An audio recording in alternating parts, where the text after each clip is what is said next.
Hello everyone, welcome back to the channel. और आज की इस वीडियो में हम करेंगे 25 एमसीक्यू जो कि आपके प्रीवियस ईयर पीजीटी कॉमर्स के जो भी एग्ज़ाम हुए या कोई भी आपका कॉमर्स का एग्ज़ाम है स्टेट लेवल का है तो वहाँ पे ये आपके सारे के सारे एमसीक्यू आ रखे हैं।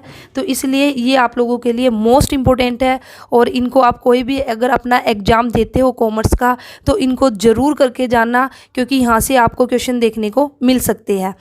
तो देखिए स्टार्ट करते हैं। आज का हमारा जो क्वेश्चन है 176 क्वेश्चन है। इससे पहले मैं आप लोगों को 175 क्वेश्चन करा चुकी हूं, तो आप उन वीडियोस को भी देखना और अपने 175 क्वेश्चन है उनको करना और देखना कि भी आपके कितने क्वेश्चन सही हुए हैं, जिससे कि आपको एक आइडिया हो जाएगा कि भी आपकी प्रिपरेशन कितनी हो चुकी है। तो चलिए फिर स्टार्ट करते हैं। क्वेश्चन है which of the following statement is true. तो कौन सी स्टेटमेंट यहाँ पे आपकी ट्रू है। 4 ऑप्शन आपके गिवन है और ये क्वेश्चन आपका बिल्स ऑफ एक्सचेंज से रिलेटेड क्या है। आपका option number A, a bill of exchange is drawn by the पेई। क्या जो बिल ऑफ एक्सचेंज है वह पेई ड्रॉ करता है, या फिर बिल ऑफ एक्सचेंज है उसको क्रेडिटर के द्वारा ड्रॉ किया जाता है, या फिर बिल ऑफ एक्सचेंज है उसको ड्रॉन किया जाता है सिर्फ और ऑल कैश ट्रांजेक्शन के लिए, ठीक है, या bill payable on demand is called the time bill. तो यहाँ पे जो आपका राइट आंसर होगा, जो बिल ऑफ एक्सचेंज है वह कौन ड्रॉ करता है, क्रेडिटर ड्रॉ करता है। तो मैं आपको बता दूं बिल ऑफ एक्सचेंज के अंदर आपकी 3 पार्टीज होती है। एक होता है ड्रोवर, एक होता है आपका ड्रॉई जिसके ऊपर बिल ड्रॉ किया जाता है, और एक होता है आपका पेई। तो अब ये कौन कौन है, तो देखिए ड्रोवर कौन होगा, जो कि बिल ड्रॉ करेगा। जैसे कि ड्रोवर है ए ने क्या किया, बेसिकली ड्रोवर कौन होता है, creditor. Creditor in the sense seller, जिसने सामान बेचा है।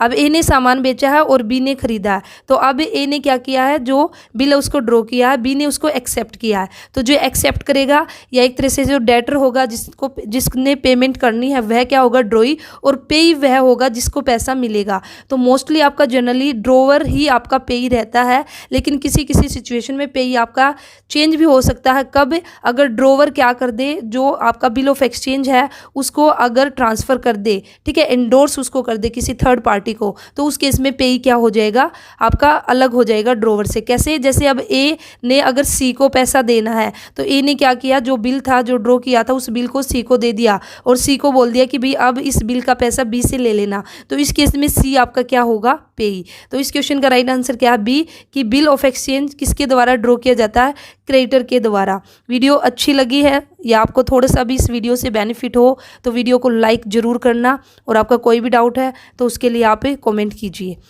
तो चलिए नेक्स्ट क्वेश्चन है आपका, on receiving the return goods from the buyer the seller sends. ठीक है, सेलर को क्या हुआ है, जो सेलर है उसने कुछ सामान बेचा था बायर को, अब बायर ने वह सामान वापस कर दिया, रिटर्न कर दिया है। तो उस केस में सेलर कौन सा नोट बनाएगा। तो देखिए इसको आप अगर ऐसे याद नहीं रहता तो इसको कैसे याद कर सकते हो, जब सेलर ने सामान बेचा होगा, ठीक है, तो यहाँ पे एक तरह से जो बायर था उसको उसने क्या किया होगा, डेबिट, अपना डेटर उसने बनाया होगा बायर को। अब बायर ने वापस सामान भेज दिया है, तो जितना उसने सामान भेजा है उतने से अब सेलर उसको क्या करेगा, क्रेडिट करेगा, ठीक है। तो इसलिए यहाँ पे बेसिकली जो सेलर होगा वो कौन सा नोट प्रिपेयर करेगा, क्रेडिट नोट। नेक्स्ट क्वेश्चन है, डी हो जाएगा राइट आंसर। और नेक्स्ट क्वेश्चन आपका, principle for preparation of working capital working statement, ठीक है, जब भी हम वर्किंग कैपिटल स्टेटमेंट, हम फंड्स फ्लो के केस में जब हम schedule of change in working capital जब हम प्रिपेयर करते हैं तो उस टाइम हमारा यहाँ पे जो basically decrease in current asset अगर होगा तो उसका हमारा जो वर्किंग कैपिटल है उस पर क्या इफेक्ट आएगा। तो यहाँ पे देखिए अगर हमारी करंट एसेट अगर हमारी डिक्रीज होगी तो वर्किंग कैपिटल भी हमारी क्या होगी, डिक्रीज होगी। क्यों, क्योंकि वर्किंग कैपिटल का फॉर्मूला क्या है, current asset minus current liability. अगर करंट एसेट कम हुई तो वर्किंग कैपिटल भी हमारी डिक्रीज होगी, तो बी हो जाएगा right answer, decrease in working capital. Next question है आपका, a bill is accepted on 23 November 2016 for 2 months, what will be the due date for the payment of the bill. एक bill है उसको accept किया गया है, तो यहाँ पे आपको मैच्योरिटी डेट या ड्यू डेट निकालनी है बिल की, और बिल कितने दिन के लिए, आपका 2 महीने के लिए है। तो 2 महीने की अगर बात करती हूँ तो 23 नवंबर से 23 दिसंबर तक 1 महीना, और फिर 23 दिसंबर से 23 जनवरी तक आपके 2 महीने। तो जो डेट आई हमारी 23 जनवरी को 2 महीने हो जाएंगे, लेकिन हमें पता बिल्स ऑफ एक्सचेंज के केस में हमें 3 डेज किसके मिलते हैं, ग्रेस के। तो 3 डेज हम इसमें ऐड करेंगे ग्रेस के, तो हमारी ड्यू डेट क्या हुई, 26 जनवरी निकल के आई। लेकिन मैंने आपको पहले भी बताया, अगर ड्यू डेट वाले दिन आपका पब्लिक हॉलीडे है, ठीक है, गेस्टेड आपकी हॉलीडे है, तो उससे हम एक दिन पहले की डेट हम लेके चलते हैं। तो 26 जनवरी हमारा पब्लिक हॉलीडे है, तो इस केस में एक दिन पहले हम लेंगे। तो अब यहाँ पे हमारी जो ड्यू डेट आएगी, मैच्योरिटी डेट आएगी, वो क्या आएगी, 25 जनवरी। अगर यहाँ पे इमरजेंसी हॉलीडे होता, अगर in case of emergency holiday हम एक दिन बढ़ा के लेते, तो उस केस में हमारी ड्यू डेट फिर 27 जनवरी हो जाती। तो सी हो जाएगा हमारा राइट आंसर। नेक्स्ट क्वेश्चन है, at the time of the retirement of a bill, जब रिटायरमेंट ऑफ अ बिल के टाइम द एक्सेप्टर डेबिट, तो जो एक्सेप्टर है वो किसको डेबिट करेगा, एक्सेप्टर कौन है, ड्रॉई, ठीक है, एक तरह से ड्रॉई है, उस पर बिल ड्रॉ किया और उसने फिर एक्सेप्ट करके उसको भेज दिया। तो जो ड्रॉई है, ड्रॉई एक तरह से क्या है, बायर है। अब बायर है तो उसके लिए, अब जो हमारा सेलर था, मीन्स जो क्रेडिटर था, तो उसके लिए बिल्स ऑफ एक्सचेंज क्या था, BR था, और वहीं पे जो बायर है उसके लिए क्या था, BP, कि भाई उसको पेमेंट करनी है। तो भाई जब time of the retirement of bill, मतलब कि भाई बिल का टाइम आ चुका है, अब उसकी पेमेंट करनी है, तो एक्सेप्टर किसको डेबिट करेगा, बिल्स पेबल अकाउंट्स को। तो ए हो जाएगा हमारा क्या, राइट आंसर, ठीक है। स्टेट में आपका 2020 में क्वेश्चन आ रखा है। नेक्स्ट आपका क्वेश्चन नंबर 181, ठीक है। 181 क्वेश्चन क्या बोलता है, principle for the preparation of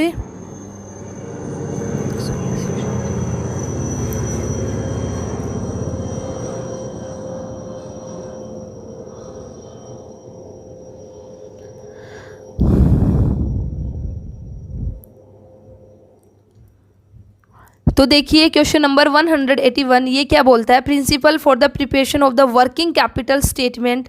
तो सेम जब हम वर्किंग कैपिटल स्टेटमेंट प्रिपेयर करते हैं, तो अगर हमारा होगा क्या, इंक्रीज इन करंट लायबिलिटी, अगर करंट लायबिलिटी में अगर हमारा इंक्रीज हुआ, तो उसका वर्किंग कैपिटल पर हमारा क्या इफेक्ट आएगा, वर्किंग कैपिटल हमारी क्या होगी, डिक्रीज होगी। फंड्स फ्लो स्टेटमेंट मैंने आप लोगों को बहुत अच्छे से कराया है, और ये वाला टॉपिक भी बहुत अच्छे से कराया है कि वर्किंग कैपिटल का जो करंट एसेट्स से करंट लायबिलिटी उसके साथ क्या रिलेशन है, इंक्रीज डिक्रीज का। तो आप एक बार उस वीडियोज़ को देख लेना, अगर किसी बच्चे ने अभी तक फंड्स फ्लो स्टेटमेंट को अच्छे से नहीं किया है। तो इसका राइट आंसर हो जाएगा कि भी अगर हमारी करंट लायबिलिटी बढ़ेगी, तो वर्किंग कैपिटल हमारी क्या होगी, डिक्रीज होगी। नेक्स्ट क्वेश्चन है आपका, a bill of exchange must contain. तो भाई जो बिल ऑफ एक्सचेंज है वो हमारा क्या, basically an express order to pay, कि भी उसमें हमारा ऑर्डर है कि भाई आपको पे करना है। और यहाँ पे आपका एक तरह से आपका कैसा ऑर्डर रहेगा, अनकंडीशनल ऑर्डर, ठीक है। तो यहाँ पे इन्होंने अनकंडीशनल प्रॉमिस दे दिया, इसलिए प्रॉमिस नहीं आएगा, इसलिए यहाँ पे हमारा आंसर हो जाएगा एन एक्सप्रेस ऑर्डर टू पे। हाँ, अगर यहाँ पे अनकंडीशनल ऑर्डर होता तो फिर वह भी आ जाता हमारा आंसर, ठीक है। तो बी हो जाएगा क्या, राइट आंसर। नेक्स्ट क्वेश्चन है, आ चेक इज, भाई चेक आपका क्या, प्रोमिजरी नोट है, हुंडी है आपका, बिल ऑफ एक्सचेंज है, या फिर इनमें से कोई नहीं। तो बिल ऑफ एक्सचेंज है आपका, क्योंकि चेक भी आपका क्या है, एक negotiable instrument. Negotiable instrument act हमारा कौन सा है, कमेंट सेक्शन में आप मुझे बताइए, नेगोशिएबल इंस्ट्रूमेंट एक्ट। नेक्स्ट हमारा question number 184, principle for preparing the, फिर से हम वर्किंग कैपिटल स्टेटमेंट प्रिपेयर कर रहे हैं, और यहाँ पे डिक्रीज इन वर्किंग कैपिटल, अगर हमारी करंट लायबिलिटी डिक्रीज होगी, करंट लायबिलिटी अगर हमारी क्या हुई, डिक्रीज, तो इससे हमारी वर्किंग कैपिटल क्या होगी, इंक्रीज होगी। तो ए हो जाएगा हमारा क्या, राइट आंसर। खुद से भी क्वेश्चन कीजिए, देखिए 25 में से आपने कितने क्वेश्चन सही किए हैं। अब नेक्स्ट आपका, मेरे आंसर देने से पहले आप खुद से कोशिश किया करो आंसर देने की, ठीक है। नेक्स्ट है एंडोर्समेंट इज, एंडोर्समेंट आपका बेसिकली क्या है, तो एंडोर्समेंट आपका क्या है, letting someone take something from you, या फिर legally transferring your right to other. C option है हमारा क्या, preventing someone from doing a work, none of the these. तो देखिए मैंने आपको बताया था एंडोर्समेंट बेसिकली हमारा क्या, कि जब ड्रोवर क्या करता है, अगर हम बिल्स ऑफ एक्सचेंज की अगर बात करते हैं, तो उस केस में हमने देखा था, अभी मैंने ऊपर भी आप लोगों को बताया था, उसमें उसने कहीं ना कहीं जो अपना राइट है ना, वो दूसरे को ट्रांसफ़र किया, कि भाई एक ए था, ए को जो बिल का पैसा मिलना था, लेकिन उसने सी को दे दिया कि भाई अब बी से तू पैसा ले लेना। तो कहीं ना कहीं उसने जो उसका राइट था पैसा लेने का बी से, अपना राइट ट्रांसफ़र करके किसको दे दिया, सी को। तो इसलिए हमारा राइट आंसर क्या होगा, legally transferring your right to others. तो बी हो जाएगा हमारा राइट आंसर। नेक्स्ट है क्वेश्चन नंबर 186। तो इसमें देखिए, bill drawn on 29 June 2011 for 3 months. तो भाई 29 जून को आपने बिल ड्रॉ किया है 3 महीने के लिए, मैच्योरिटी डेट आपको निकालनी है। तो 29 जून से 29 जुलाई 1 महीना, 29 जुलाई से फिर 29 अगस्त आपके 2 महीने, और 29 अगस्त से आपका 29 सितंबर आपके हो गए 3 महीने। ठीक है, तो 29 सितंबर, अब इसमें हम 3 दिन ऐड कर देंगे किसके, ग्रेस के। तो 30 सितंबर, 1 अक्टूबर 2, तो हमारी ड्यू डेट क्या निकल के आई, 2 अक्टूबर। लेकिन हमें पता है कि भाई 2 अक्टूबर को क्या है, पब्लिक हॉलीडे है, तो इसलिए हमें एक दिन पहले लेना पड़ेगा। तो यहाँ पे जो हमारा राइट आंसर होगा ऑप्शन नंबर ए, 1 अक्टूबर होगी हमारी क्या, ड्यू डेट। ठीक है, नेक्स्ट क्वेश्चन आपका, डेप्रीशिएशन ऑन फिक्स्ड एसेट इजा। भी जो डेप्रीशिएशन हम चार्ज करते हैं फिक्स्ड एसेट्स पे, ये हमारा क्या है, इनकम तो है नहीं, ये तो हमें पता है तो हमारा एक्सपेंसेस, लेकिन कौन सा है ये एक तरह से हमारा ऑपरेटिंग एक्सपेंसेस ही है। ठीक है, तो यहाँ पे 1-2 जगह शायद आपका आंसर है ना नॉन ऑपरेटिंग भी दे रखा, लेकिन मेरे अकॉर्डिंग इसका आंसर भी आपका ऑपरेटिंग एक्सपेंसेस ही होना चाहिए। ठीक है, आप भी कमेंट सेक्शन में बताना मुझे कि डेप्रीशिएशन ऑन फिक्स्ड एसेट्स आपका कौन सा एक्सपेंसेस है। क्यों ऑपरेटिंग एक्सपेंसेस क्यों होगा, क्योंकि भाई हमने एसेट पे लगाया और हम डेली एसेट का यूज भी करते हैं, कहीं ना कहीं जो हमारे डेली ऑपरेटिंग जो एक्टिविटीज़ है उसी में हमारी एसेट का यूज किया जाता है। तो इस वजह से ये एक्सपेंसेस भी आपका क्या होना चाहिए, ऑपरेटिंग एक्सपेंसेस। तो आप भी मुझे बता सकते हैं, अगर किसी बच्चे को लगता है कि नहीं नॉन ऑपरेटिंग एक्सपेंसेस इसका आंसर होगा, तो आप अपना आंसर पूरा अच्छे से समझा के और हमें एक्सप्लेन करके बताना। ठीक है, नेक्स्ट आपका, production cost under the marginal costing include. कि भाई जो प्रोडक्शन कॉस्ट है अंडर द मार्जिनल कॉस्टिंग, उसमें आपका बेसिकली क्या इंक्लूड होगा, prime cost plus variable cost. तो सी हो जाएगा राइट आंसर। नेक्स्ट आपका 190 question, one of the primary difference between the marginal costing and the absorption costing regarding the treatment of a. तो भाई किसके ट्रीटमेंट के रिगार्डिंग यहाँ पे जो आपका मेन डिफरेंस है, प्राइमरी डिफरेंस है किसके बीच में, मार्जिनल कॉस्टिंग और अब्जॉर्प्शन कॉस्टिंग के बीच में। तो ये आ जाएगा आपका फिक्स्ड ओवरहेड। ठीक है, बी आ जाएगा आपका राइट आंसर। तो वीडियो को लाइक भी जरूर कीजिए अगर आपको अच्छी लग रही है तो। ठीक है, नेक्स्ट आपका, the transfer of the bill of exchange by the holder to any other party before its due date is called. कि भाई क्या किया गया, एक बिल ऑफ एक्सचेंज था, उसको ट्रांसफ़र किया गया by the holder to any other party को, किसी दूसरी पार्टी को ट्रांसफ़र कर दिया बिफोर इट्स ड्यू डेट, उसकी ड्यू डेट आने से पहले उसको ट्रांसफ़र कर दिया। तो यह बेसिकली क्या कहलाएगा, अभी भी हमने इस पर बात की है, क्या इसको डिसओनर कहेंगे, रिटायरमेंट कहेंगे, एंडोर्समेंट कहेंगे या डिस्काउंटिंग। तो यह बेसिकली आपका क्या है, एंडोर्समेंट ऑफ द बिल, सी हो जाएगी राइट आंसर। डिसओनर का मतलब क्या है कि भाई ड्यू डेट आ चुकी है बिल की और अब जो ड्रॉई था उसने पेमेंट नहीं की, इस वजह से वह जो बिल है आपका डिसओनर हो गया। ठीक है, रिटायरमेंट ऑफ बिल का मतलब क्या कि भी आपने पेमेंट कर दिया है। डिस्काउंटिंग ऑफ बिल का मतलब क्या कि भी आपने बैंक में जाके पहले से ही पैसा निकलवा लिया है। ठीक है, तो इसका राइट आंसर होगा आपका सी। नेक्स्ट आपका question number 192, cost of goods sold can be calculated. तो कॉस्ट ऑफ गुड्स सोल्ड उसको हम कैसे कैलकुलेट करते हैं, तो उसके लिए फॉर्मूला हमारा बेसिकली क्या रहता है, opening stock plus purchase plus direct expenses और इसी के साथ ही क्लोजिंग स्टॉक को हम क्या करते हैं, माइनस। तो ये आपका गिवन है ऑप्शन ए में, तो ऑप्शन ए हो जाएगा आपका राइट आंसर। किसी का कोई भी डाउट है तो कमेंट सेक्शन में आप पूछ लीजिए, चैनल को सब्सक्राइब कर लीजिए। और एक और मुझे यहाँ पे सजेशन देना, अगर आप चाहते हो कि मैं आपको MCQ की वीडियो ज़्यादा से ज़्यादा मिले, तो फिर मैं जो आपको थ्योरी अभी करा रही हूँ तो वे वीडियो स्किप करके मैं आपको डेली की 2 या 3 MCQ वीडियो दे सकती हूँ। तो आप मुझे कमेंट सेक्शन में बताना कि आपको सिर्फ MCQ वीडियो चाहिए या फिर ऐसे ही कि भाई MCQ प्लस आपका जो थ्योरी चला हुआ। ठीक है, एक वीडियो आपको MCQ की मिल रही है और एक वीडियो आपको थ्योरी की। तो अगर आप कहोगे तो थ्योरी की हटा दी जाएगी और 2-3 वीडियो आपको MCQ की मिल जाएगी। तो कमेंट में ज़रूर करना, ज़्यादा से ज़्यादा कमेंट करना, ताकि फिर उसके बेस पे डिसीजन लिया जा सके। नेक्स्ट आपका 193, the value of the asset usually shown in the balance sheet on the basis of.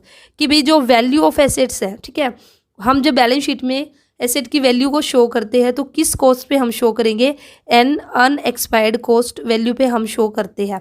क्यों, क्योंकि जब भी हम एसेट को बैलेंस शीट में दिखाते हैं तो हम कैसे दिखाते हैं, जो डेप्रीशिएशन उसको माइनस करके। तो डेप्रीशिएशन बेसिकली आपका क्या है, एक एक्सपायर्ड कॉस्ट है, भाई ये हमारा हो चुका है, तो वो माइनस करने के बाद हमारी जो एसेट बचती है वो हमारी क्या कहलाएगी, एन एक्सपायर्ड कॉस्ट वैल्यू।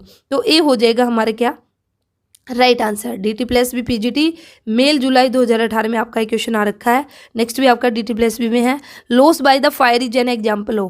ठीक है, हमारा नुकसान हो गया भाई आग लगने से, तो क्या ये हमारा नॉर्मल लॉस है? नहीं, हर रोज़ थोड़ी ना आग लगती है, तो ये हमारा क्या है, अब नॉर्मल लॉस। तो बी हो जाएगा क्या, राइट आंसर। नेक्स्ट आपका question 195, absorption costing differ from the marginal costing.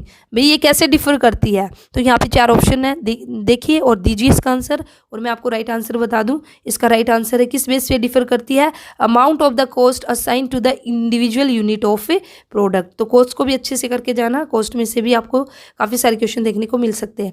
Contribution margin is also known an, तो कॉन्ट्रीब्यूशन मार्जिन है, इसका एक अनदर नेम क्या है? तो यहाँ पे राइट आंसर आपका हो जाएगा मार्जिनल इनकम। ठीक है, तो हम इसको मार्जिनल इनकम के नाम से भी जानते हैं। नेक्स्ट है आपका पीरियड कॉस्ट आर। भी पीरियड कॉस्ट का दूसरा नाम क्या है? तो जो फिक्स्ड कॉस्ट है उनको बेसिकली क्या कहा जाता है? पीरियड कॉस्ट भी उनको कहा जाता है। तो कॉस्ट आपकी अलग अलग टाइप की, और फिर उनके नेम गिवन, अभी इस कॉस्ट को इस नाम से जाना जाता है। तो आप ज़रूर से ज़रूर जो टाइप्स ऑफ कॉस्ट है उनको करके जाइए, और उनके नेम भी आप करके जाना। ठीक है, और वीडियो को लाइक करना, शेयर कर दीजिए। जो भी पीजीटी कॉमर्स स्टूडेंट है, कॉमर्स स्टूडेंट्स के साथ जो कोई भी कॉम्पिटेटिव एग्जाम की तैयारी कर रहे हैं। Contribution margin is equal to, तो कॉन्ट्रीब्यूशन मार्जिन हम निकालते हैं तो कैसे निकालते हैं? तो 4 ऑप्शन है, तो राइट आंसर है यहाँ पे जो बनेगा राइट आंसर वो बनेगा फिक्स कॉस्ट माइनस लॉस। अगर हम कर देंगे तो हमारा कॉन्ट्रीब्यूशन मार्जिन आ जाएगा, ये हो जाएगा आपका राइट आंसर। नेक्स्ट क्या है? PV ratio is indicator of. भी पीवी रेशियो से हमें क्या पता चलता है? तो पीवी रेशियो से हमें पता चलता है, बताइए क्या आंसर रहेगा? आप खुद से 4 ऑप्शन देखिए। The rate at which the goods are sold, the volume of the sales, the volume of the profit, या फिर रेट ऑफ द प्रॉफिट। तो राइट आंसर है D, the rate of profit हमें पता चलती है किससे? पीवी रेशियो से, प्रॉफिट वॉल्यूम रेशियो से। नेक्स्ट आपका question 200, depreciation of fixed assets is an example of. कि भी जो हम डेप्रिशिएशन चार्ज करते हैं फिक्स्ड एसेट्स पे, वह हमारा कौन सा एक्सपेंडिचर है? तो यह बेसिकली हमारा कौन सा आएगा? रेवेन्यू एक्सपेंडिचर के ही अंदर हम इसको ट्रीट करेंगे। ठीक है, तो 200 क्वेश्चन हमारा लास्ट क्वेश्चन था, क्योंकि 25 क्वेश्चन हमने किए हैं। तो इसी के साथ ही 200 क्वेश्चन हमारे कंप्लीट हो चुके हैं, और आगे भी आपको ऐसे ही एमसीक्यू मिलते रहेंगे। और बार बार मैं आपको बोल रही हूँ, ये सारे के सारे आपके पीवाईक्यू है, किसी न किसी एग्जाम में आ रखे हैं, इसलिए ये आप लोगों के लिए मोस्ट इंपॉर्टेंट क्वेश्चन है। आप किसी भी एग्जाम की प्रिपरेशन करते हो तो उसके लिए सबसे ज़रूरी है पीवाईक्यू करना। जिस एग्जाम की प्रिपरेशन कर रहे हो उसके भी पीवाईक्यू उठाइए। ठीक है, इसी के साथ ही आपके उसके इक्वल के अदर आप, जैसे कि अभी मैंने यहाँ पे DT+B के ये आपके PYQ है, या फिर NVS के है, या फिर KVS के है, या फिर स्टेट में आ रखा है, या फिर कोई आपका कोई अदर स्टेट है, उस स्टेट का जो PGT एग्जाम हुआ वहाँ से क्वेश्चन उठा रखे हैं। तो इस तरह से आपको जहाँ से भी क्वेश्चन मिलते हैं वहाँ से कीजिए, ये सबसे आपका बेस्ट वे है अपनी तैयारी करने का। और MCQ आपको ज़रूर करने हैं। ठीक है, अगर किसी बच्चे ने सिर्फ सिलेबस कर लिया और MCQ नहीं किए और ना ही रिविजन किया, तो फिर उसका सिलेक्शन लेने में प्रॉब्लम आएगी, मुश्किल चांसेज है। वहीं पे जिस बच्चे ने 3-4 बार रिवीजन कर लिया है और ज़्यादा से ज़्यादा MCQ सोल्व किए हैं, तो वह सिलेक्शन ईजिली कर लेगा, अगर उसने अपना सिलेबस पूरा 100% भी ना किया होगा तो भी। ठीक है, तो चलिए फिर मिलते हैं नेक्स्ट वीडियो में। नेक्स्ट हमारे 25 क्वेश्चन रहेंगे, तो वीडियो को लाइक करें और चैनल को सब्सक्राइब करें। आपका कोई भी डाउट है तो उसके लिए आप कॉमेंट करें। Thank you.